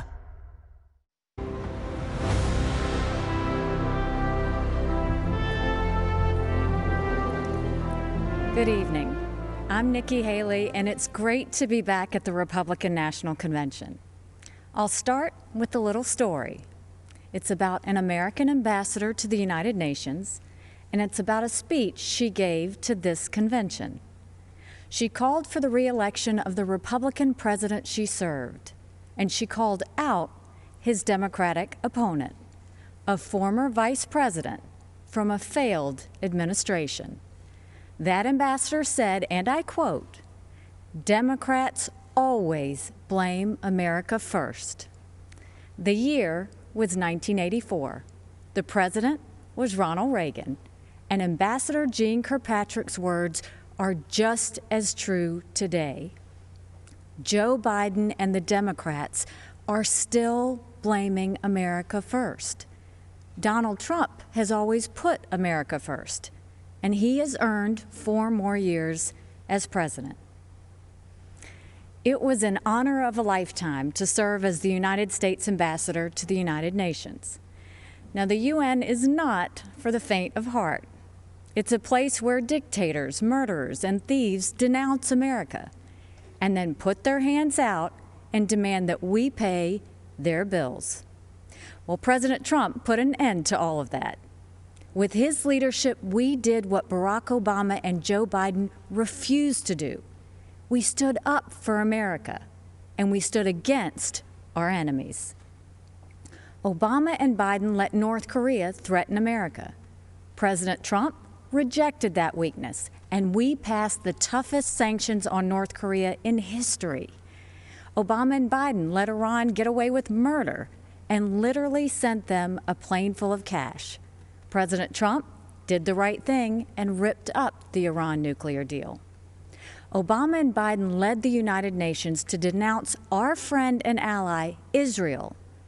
President Trump moved our embassy to Jerusalem, and when the UN tried to condemn us, I was proud to cast the American veto. This president has a record of strength and success. The former vice president has a record of weakness and failure.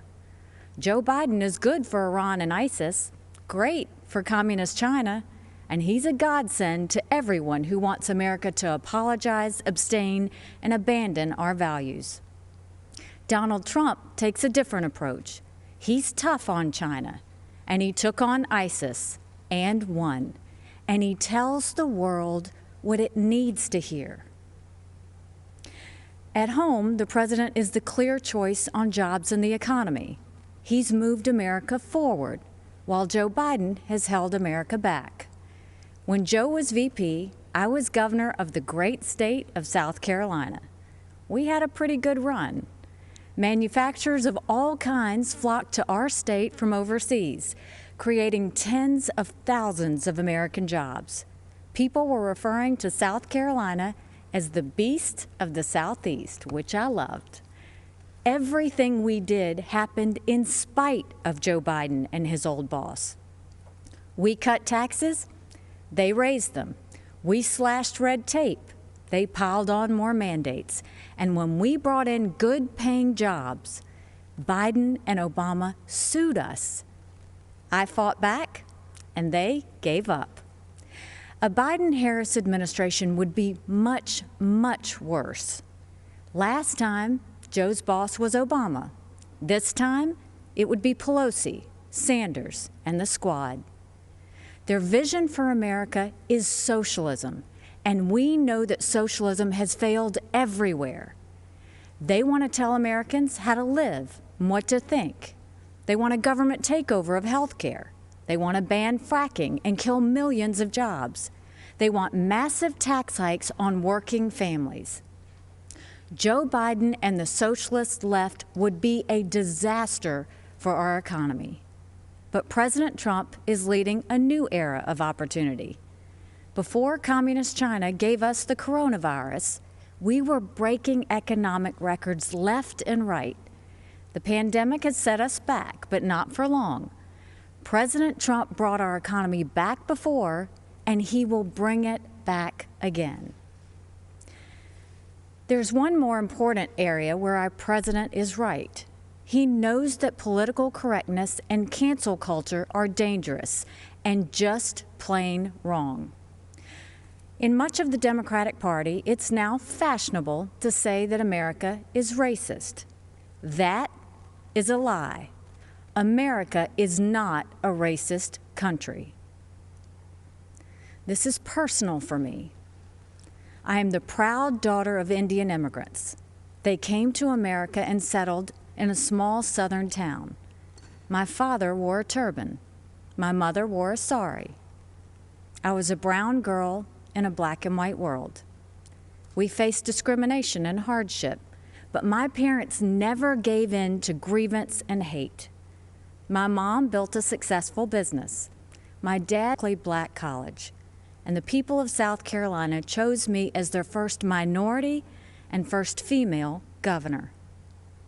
America is a story that's a work in progress. Now is the time to build on that progress and make America even freer, fairer, and better for everyone. That's why it's so tragic to see so much of the Democratic Party turning a blind eye towards riots and rage. The American people know we can do better. And of course we value and respect every black life. The black cops who've been shot in the line of duty, they matter. The black small business owners who've watched their life's work go up in flames, they matter. The black kids who've been gunned down on the playground, their lives matter too. And their lives are being ruined and stolen by the violence on our streets. It doesn't have to be like this. It wasn't like this in South Carolina 5 years ago. Our state came face to face with evil. A white supremacist walked into Mother Emanuel Church during Bible study. 12 African Americans pulled up a chair and prayed with him for an hour. Then he began to shoot. After that horrific tragedy, we didn't turn against each other. We came together, black and white, Democrat and Republican. Together, we made the hard choices needed to heal and removed a divisive symbol peacefully and respectfully. What happened then should give us hope now. America isn't perfect, but the principles we hold dear are perfect. If there's one thing I've learned, it's that even on our worst day, we are blessed to live in America. It's time to keep that blessing alive for the next generation. This president and this party are committed to that noble task. We seek a nation that rises together, not falls apart in anarchy and anger. We know that the only way to overcome America's challenges is to embrace America's strengths. We are striving to reach a brighter future where every child goes to a world-class school chosen by their parents, where every family lives in a safe community with good jobs, where every entrepreneur has the freedom to achieve and inspire, where every believer can worship without fear and every life is protected, where every girl and boy, every woman and man of every race and religion has the best shot at the best life. In this election, we must choose the only candidate who has and who will continue delivering on that vision. President Trump and Vice President Pence have my support, and America has our promise. We will build on the progress of our past and unlock the promise of our future.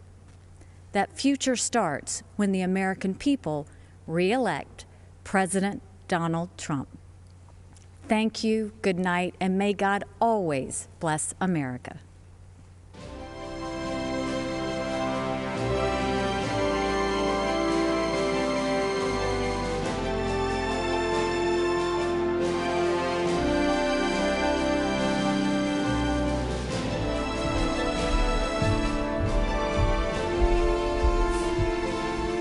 Good evening, America. I'm Donald Trump Jr. We're here tonight to talk about the great American story, to talk about this country we all love, this land of promise and opportunity, of heroes and greatness. Just a few short months ago, we were seeing the American dream become a reality for more of our citizens than ever before. The greatest prolonged economic expansion in American history, the lowest unemployment rate in nearly 50 years, the lowest unemployment rates ever for Black Americans, Hispanic Americans, women, and pretty much every other demographic group. And then, courtesy of the Chinese Communist Party, the virus struck. The president quickly took action and shut down travel from China. Joe Biden and his Democrat allies called my father a racist and a xenophobe for doing it. They put political correctness ahead of the safety and security of the American people. Fortunately, as the virus began to spread, the president acted quickly and ensured ventilators got to hospitals that needed them most. He delivered PPE to our brave frontline workers, and he rallied the mighty American private sector to tackle this new challenge. There's more work to do, but there is a light at the end of the tunnel. Job gains are outpacing what the so-called experts expected. But Biden's radical left-wing policies would stop our economic recovery cold. He's already talking about shutting the country down again. It's madness. Democrats claim to be for workers, but they've spent the entire pandemic trying to sneak a tax break for millionaires in Democrat states into the COVID relief bill. Then they attacked my father for suspending the payroll tax for middle-class workers. In fact, if you think about it, Joe Biden's entire economic platform seems designed to crush the working man and woman. He supported the worst trade deals in the history of the planet. He voted for the NAFTA nightmare. Down the tubes went our auto industry. He pushed for TPP. Goodbye, manufacturing jobs. Beijing Biden is so weak on China that the intelligence community recently assessed that the Chinese Communist Party favors Biden. They know he'll weaken us both economically and on a world stage. Biden also wants to bring in more illegal immigrants to take jobs from American citizens. His open border policies would drive wages down for Americans at a time when low-income workers were getting real wage increases for the first time in modern history. He's pledged to repeal the Trump tax cuts, which were the biggest in our country. After 8 years of Obama and Biden's slow growth, Trump's policies have been like rocket fuel to the economy, and especially to the middle class. Biden has promised to take that money back out of your pocket and keep it in the swamp. That makes sense, though, considering Joe Biden is basically the Loch Ness Monster of the swamp. For the past half-century, he's been lurking around in there. He sticks his head up every now and then to run for president. Then he disappears and doesn't do much in between. So if you're looking for hope, look to the man who did what the failed Obama-Biden administration never could do and built the greatest economy our country has ever seen. And President Trump will do it again. We will be stronger than ever because when we put our mind to it, there is no obstacle that America can't surmount. Except there's a difference this time. In the past, both parties believed in the goodness of America. We agreed on where we wanted to go. We just disagreed on how to get there. This time, the other party is attacking the very principles on which our nation was founded. Freedom of thought, freedom of speech, freedom of religion, the rule of law. Thomas Jefferson famously said, "I have sworn upon the altar of God eternal hostility against every form of tyranny over the mind of man." Our founders believed there was nothing more important than protecting our God-given right to think for ourselves. Now, the left, they're trying to cancel all of those founders. They don't seem to understand this important principle. In order to improve in the future, we must learn from our past, not erase it. So we're not going to tear down monuments and forget the people who built our great nation. Instead, we will learn from our past so we don't repeat any mistakes. And we will work tirelessly to improve the lives of all Americans. Joe Biden and the radical left are now coming for our freedom of speech. They want to bully us into submission. If they get their way, it will no longer be the silent majority. It will be the silenced majority. This has to stop. Freedom of expression used to be a liberal value, at least before the radical left took over. Now the Republican Party is the home of free speech, the place where anyone from any background can speak their mind, and may the best ideas win. People of faith are under attack. You're not allowed to go to church, but mass chaos in the streets gets a pass. It's almost like this election is shaping up to be church, work, and school versus rioting, looting, and vandalism. Or, in the words of Biden and the Democrats, peaceful protesting. Anarchists have been flooding our streets, and Democrat mayors are ordering the police to stand down. Small businesses across America, many of them minority-owned, are being torched by mobs. The Democrat mayors pretend it's not happening. They actually called it a summer of love. And that brings me to another important principle. Every American must be free to live without fear of violence in your country, in your communities, and in your homes. All men and women are created equal and must be treated equally under the law. That's why we must put an end to racism, and we must ensure that any police officer who abuses their powers is held accountable. What happened to George Floyd is a disgrace, and if you know a police officer, you know they agree with that too. But we cannot lose sight of the fact that our police are American heroes. They deserve our deepest appreciation. Because no matter what the Democrats say, you and I both know when we dial 911, we don't want it going to voicemail. So defunding the police is not an option. Everything starts with safety and security. You can't have anything else without it. You can't focus on building a better future for your children without the peace of mind that they can study safely in their classrooms, play safely in their neighborhoods, and sleep safely in their beds. But safety is only the beginning. Trump's America is a land of opportunity, a place of promise. I was fortunate enough to grow up in a family that could afford the best schools and the finest universities. But a great education cannot be the exclusive right of the rich and powerful. It must be accessible to all. And that's why my dad is pro-school choice. That's why he's called education access the civil rights issue, not just of our time, but of all time. It is unacceptable that too many African American and Hispanic American children are stuck in bad schools just because of their zip code. Donald Trump will not stand for it. If Democrats really wanted to help minorities and underserved communities, instead of bowing to big money union bosses, they'd let parents choose what school is best for their kids. They'd limit immigration to protect American workers. They'd support the police who protect our neighborhoods. They'd learn how to negotiate trade deals that prioritize America's interests for a change. They'd end the endless wars and quit sending our young people to solve problems in foreign lands. They'd cut taxes for families and workers. They'd create opportunity zones that drive investment into inner cities. In other words, if Democrats cared for the forgotten men and women of our country, they'd do exactly what President Trump is doing. America is the greatest country on earth, but my father's entire worldview revolves around the idea that we can always do even better. Imagine the life you want to have, one with a great job, a beautiful home, a perfect family. You can have it. Imagine the country you want to live in, one with true equal opportunity, where hard work pays off and justice is served with compassion and without partiality. You can have it.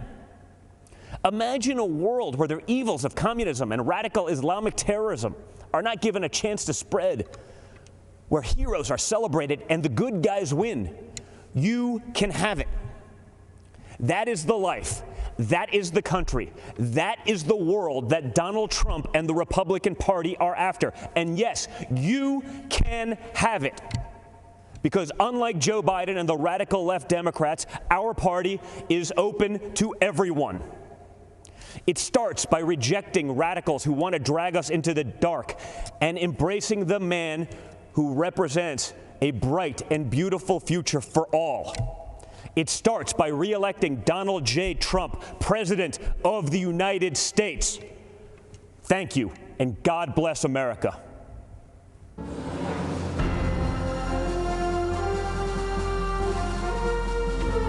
Catalina Lauf.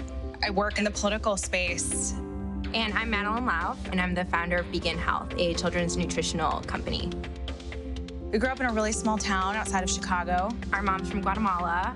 Our dad's a small business owner from Chicago, and so we brought two different cultures together to create us. A little bit of crazy and a little bit of fun, yeah. I guess.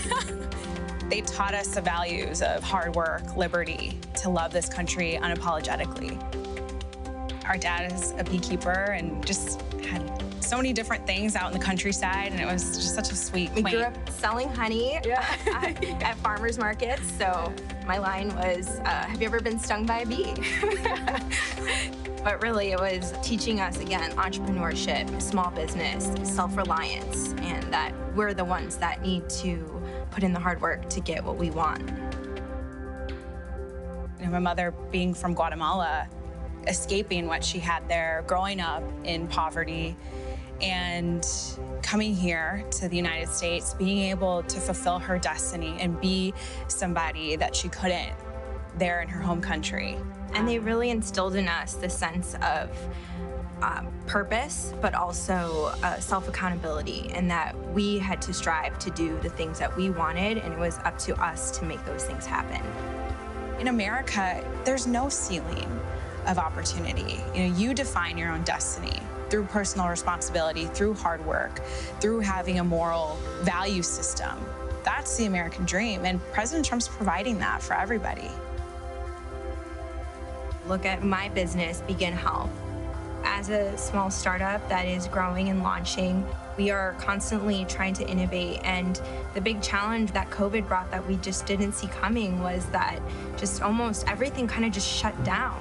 And when you are a small startup and you have limited funding, and the funding is really only to kind of get you to that next milestone, we were really struggling. And so we were able to apply for a PPP loan, which really helped allow us to continue hiring and working and developing our products so that we could ultimately still launch. It's now more than ever so important to have a president and an administration that understands that small business is the backbone of our economy. Tax Cuts and Jobs Act was huge. Manufacturing, deregulation, fair trade. These are things that affected real Americans. We have a champion in the Oval Office who has this business background. He actually understands the need for small businesses like my sisters to survive. We aren't the stereotypical conservative. I mean, we come from Hispanic descent, and we're millennial women, and that's not what the media wants. And so somebody like AOC, Alexandria Ocasio-Cortez, this far left, these women come out with these very, very destructive political ideologies that are trying to infiltrate millennials and the next generation. I decided to step up and say, well, we need a counter voice to these women. There has been an assault on capitalism, just generally. And I think it's very scary to imagine a Biden world where the progressive wing ideas are starting to take front and center stage. That will really choke the American economy. There will be over-regulation, over-taxation. It's very hard to innovate through those two things. And ultimately, what's really sad is the thought of making all of us dependent on the government, and we are not going to allow that. I've seen a lot of moderates, a lot of people now changing over because of everything that's been happening. This is a taste of Biden's America. I mean, the rioting, the crime, freedom is at stake now, and this is going to be the most important election of our lifetime. We want to preserve the America that our mother came here for. Having a thriving economy, that is keeping America great, and President Trump has delivered on that promise. He's truly fighting for the American people.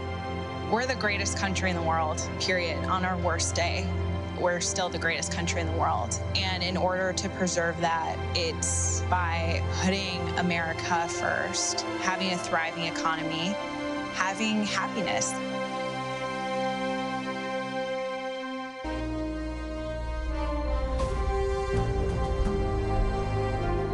Good evening. I'm Senator TimScott from the great state of South Carolina. To all of you tuning in and participating in the political process, God bless you. This isn't how I pictured tonight, but our country is experiencing something none of us envisioned. From a global pandemic to the deaths of George Floyd and Breonna Taylor, 2020 has tested our nation in ways we haven't seen for decades. But regardless of the challenges presented to us, every 4 years, Americans come together to vote, to share stories of what makes our nation strong and the lessons we have learned that can strengthen it for further generations. Because while this election is between Donald Trump and Joe Biden, it is not solely about Donald Trump and Joe Biden. It's about the promise of America. It's about you and me, our challenges and heartbreaks, hopes and dreams. It's about how we respond when tackling critical issues like police reform, when Democrats called our work a token effort and walked out of the room during negotiations because they wanted the issue more than they wanted a solution. Do we want a society that breeds success or a culture that cancels everything it even slightly disagrees with? I know where I stand because you see, I am living my mother's American dream. My parents divorced when I was 7 years old, and we moved in with my grandparents into a 2-bedroom home with me, my mom, and my brother sharing a room and 1 bed. My mom worked 16 hours a day to keep food on the table and a roof over our heads. She knew that if we could find the opportunity, bigger things would come. I thought I had to use football to succeed in life, and my focus on academics faded away. My freshman year, I failed out. I failed 4 subjects: Spanish, English, world geography, and even civics. Trust me though, after 7 years in the Senate, I know I'm not the only one in Congress who failed civics. But even while I was failing the 9th grade, my mother always said to me, "Timmy, if you would just shoot for the moon, even if you miss, you'll be among the stars." She never lost faith in me, even when I lost faith in myself. Because of her encouragement, I went to summer school and caught up. The next year, I met my mentor, John Moniz, a Chick-fil-A operator. John saw something in me that I could not see in myself and started teaching me valuable life lessons. Like having a job would be a good thing, but creating jobs would be even better. That having an income could change my lifestyle, but creating a profit could change my community. He planted the seeds of what would become Opportunity Zones. This initiative that the President and I worked together on is now bringing more than $75 billion of private sector investment into distressed communities. I took those lessons to heart and started putting the pieces of my life back together. I realized a quality education is the closest thing to magic in America. That's why I fight to this day for school choice, to make sure every child in every neighborhood has a quality education. I don't care if it's a public, private, charter, virtual, or a homeschool. When a parent has a choice, their kid has a better chance. And the President has fought alongside me on that. Later in life, I started my own small business. That's why I know it is critical for us to have a tax code that encourages growth. We actually saw revenues to the Treasury increase after we lowered taxes in 2017. Rest assured, the Democrats do not want you to know that. After starting my small business and spending some time in local government, I decided to run for Congress in 2010. The district is based in Charleston, South Carolina, where the Civil War started, against a son of our legendary Senator, Strom Thurmond. You may be asking yourself, how does a poor black kid from a single-parent household run and win in a race crowded with Republicans against a Thurmond? Because of the evolution of the Southern heart. In an overwhelmingly white district, the voters judged me not on the color of my skin, but on the content of my character. We live in a world that only wants you to believe in the bad news, racially, economically, and culturally polarizing news. The truth is, our nation's arc always bends back towards fairness. We are not fully where we want to be, but I thank God Almighty, we are not where we used to be. We are always striving to be better. When we stumble, and we will, we pick ourselves back up and try again. We don't give in to cancel culture or the radical and factually baseless belief that things are worse today than in the 1860s or the 1960s. We have work to do, but I believe in the goodness of America, the promise that all men and all women are created equal. And if you're watching tonight, I'm betting you do too. Over the past 4 years, we have made tremendous progress towards that promise. President Trump built the most inclusive economy ever. 7 million jobs created pre-COVID-19, and 2/3 of them went to women, African Americans, and Hispanics. The first new major effort to tackle poverty in a generation, opportunity zones. We put hard-earned tax dollars back in people's pockets by cutting their taxes, especially for single-parent households like the one I grew up in, cutting single mothers' taxes 70% on average. President Trump supported these tax cuts for those single moms and other working families and signed these policies into law, and our nation is better off for it. So, I'm going to ask you, the American people, not to simply look at what the candidates say, but to look back at what they've done. This election is about your future, and it is critical to paint a full picture of the records of Donald Trump and Joe Biden. Joe Biden said if a black man didn't vote for him, he wasn't truly black. Joe Biden said black people are a monolithic community. It was Joe Biden who said poor kids can be just as smart as white kids. And while his words are one thing, his actions take it to a whole new level. In 1994, Biden led the charge on a crime bill that put millions of black Americans behind bars.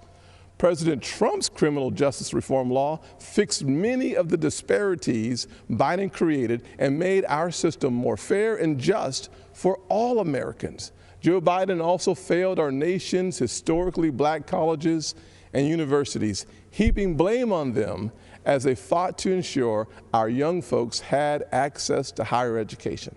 Once again, to clean up Joe Biden's mess, President Trump signed into law historically high funding for HBCUs, as well as a bill to give them permanent funding for the first time ever. And now Joe Biden wants to come for your pocketbooks. Unless, of course, you're a blue state millionaire. I'm serious. That's one of their solutions for the pandemic. They want to take more money from your pocket and give it to Manhattan elites and Hollywood moguls so they get a tax break. Republicans, however, passed President Trump's once-in-a-generation tax reform bill that lowered taxes for single moms, working families, and those in need. So when it comes to what Joe Biden says he'll do, look at his actions. Look at his policies. Look at what he already did and what he didn't do while he's been in Washington for 47 years. Ladies and gentlemen, people don't always see those failures because they think we're having a policy debate on two sides of an issue. That is not what is happening. Our side is working on policy, while Joe Biden's radical Democrats are trying to permanently transform what it means to be an American. Make no mistake, Joe Biden and Kamala Harris want a cultural revolution, a fundamentally different America. If we let them, they will turn our country into a socialist utopia. And history has taught us that path only leads to pain and misery, especially for hardworking people hoping to rise. Instead, we must focus on the promise of the American journey. I know that journey well. My grandfather's 99th birthday would have been tomorrow. Growing up, he had to cross the street if a white person was coming. He suffered the indignity of being forced out of school as a third grader to pick cotton, and he never learned to read or write. Yet, he lived long enough to see his grandson become the first African American to be elected to both the United States House and the United States Senate in the history of this country. Our family went from cotton to Congress in one lifetime. And that's why I believe the next American century can be better than the last. There are millions of families just like mine all across this nation, full of potential, seeking to live the American dream. And I'm here tonight to tell you that supporting the Republican ticket gives you the best chance of making that dream a reality. God bless you. And Father, please continue blessing the United States of America. God bless.